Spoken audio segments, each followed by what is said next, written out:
If you find yourself with a camera in your hand and want to learn how to use it, please subscribe to this channel, like the videos, comment below. Hey Photos photographers, today we are talking about street photography. So what is street photography? We talked a little bit about that in previous videos on different industry types of photography, but specifically we're giving you 3 tips of street photography. And part of this is kind of a safety thing, but also the rest of it is being able to give yourself and your subject the best opportunity to capture those images that you are drawn to in street photography. So tip number 1 is identify a traffic lane, direction, or type. If you are taking images of street traffic, that's a traffic lane. So you've identified now the street as a traffic lane. But if you're taking a different shot of traffic, then perhaps you need to say you're looking at bicycle traffic and not motorcycle traffic, not motorbike traffic. You're talking about bicycle traffic. In other words, under human power, maybe with some battery backup of a slight small motor that helps the bicycle and biker, but you specifically are looking for that lane of traffic, and so you have identified now a biking lane. And maybe it's not actually painted out as a lot of streets are in larger cities, but where people commonly bike.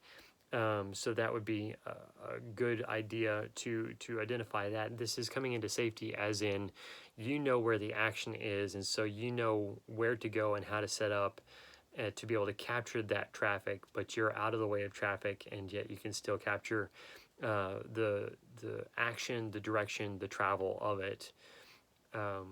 And perhaps you might even be in the way of that traffic, but you know when and how to get out of the way. Tip number 2, find a good camera location with backup. And what I'm talking about, I'm not talking about going on the street because you're afraid that somebody's out to steal your money, or perhaps you want to be careful. Street photography can be an issue. If you're in a part of town that isn't the safest, then certainly be aware of your surroundings. I'm not suggesting that, but the biggest issue I'm talking about here is you don't want to be set up for an example of taking a picture on the sidewalk, perhaps of somebody that you have asked if you can take their picture. Perhaps you're doing a portfolio of city life, then getting someone's permission on taking their image, then whatever you have them do in the photograph, you have your backup toward a parking meter or a power line pole or something of that effect, so that you're not in the way of other traffic around you. And that's my main point of this, is that you're not being incourteous to other people that are traveling through the city, but that you are protecting yourself, and you're giving the person you're photographing the opportunity to be showcased. And if they're close enough to you, then they would also be given the same type of protection as you are. So that's just kind of a, in my experience, something that's benefited me is it's prevented a lot of other people from getting into the shot, because they have to go around the pole. The pole's not going to move. They're going to see that pole. They also are not going to be causing injury or harm to my subject. My subject is put at ease and able to show the emotion or be directed as I'm asking them to do, or express themselves. And so that's a big help.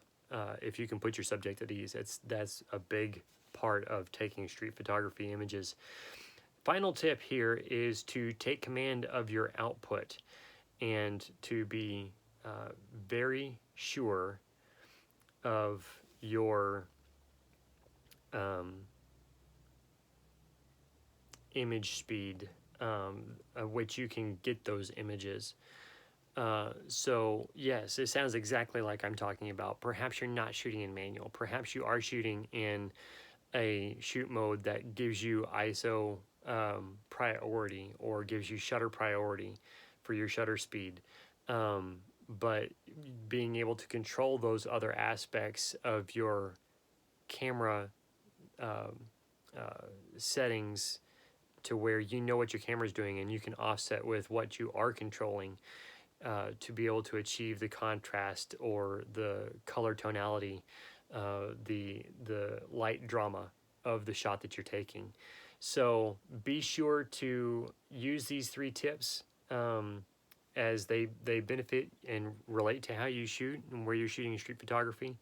We'll quickly go over them again. Is identify your traffic, lane, direction, or type. Find good camera locations to back up to so that you're not impeding other traffic coming towards you or moving away from you. But also be sure to take command of your camera settings so that you know exactly how to quickly adjust and move so that you're not having to figure out the 3 specific camera settings that you need to be able to achieve the look that you are looking for. Thank you so much for watching. We look forward to seeing in the comments how the content of this video has added meaning and value to your photography, and we are appreciative of your giving us those comments, but also a thumbs up if this has added value to your photography. If you're not yet a subscriber, we would love to have you subscribe to our channel and to see how the tips we're giving are helping level up photography, our own as well as yours, but also how the channel is leveling up little bit by little bit, 1% at a time. Thank you so much. God bless.